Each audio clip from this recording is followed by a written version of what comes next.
ఇలాంటి పూజ చేస్తే వాళ్ళు ఎన్నో జన్మలు చేసినటువంటి పాపకర్మలు తొలగి పుణ్యాన్ని సంపాదించుకునేస్తారు. ఈ విధంగా తల్లిని ఎప్పుడు సత్కరించుకుంటామో, తల్లిదండ్రులని ఎప్పుడు ఒక వేదిక ఏర్పాటు చేసుకొని ఈ విధంగా పాదపూజ చేసి ఎన్నడూ సత్కరించుకుంటామో తెలియదు. కానీ జీవితంలో ఈరోజు మా ద్వారా చేయించుకుంటున్నందుకు ధన్యవాదాలండి.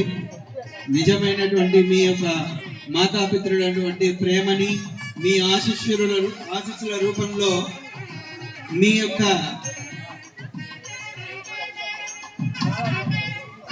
బిడ్డలకు అందించమని కోరుకుంటున్నాను.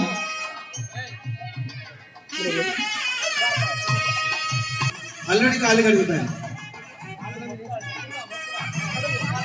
కానీ కొడుకు ఏ సందర్భంలో తల్లిదండ్రుల కాలు కడుగుతారో ఊహించుకోండి.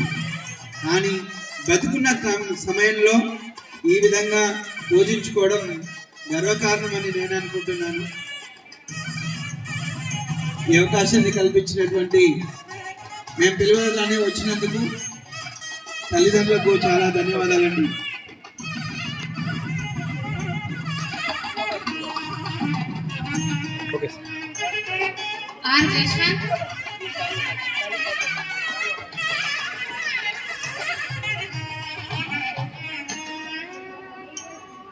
ఓకే.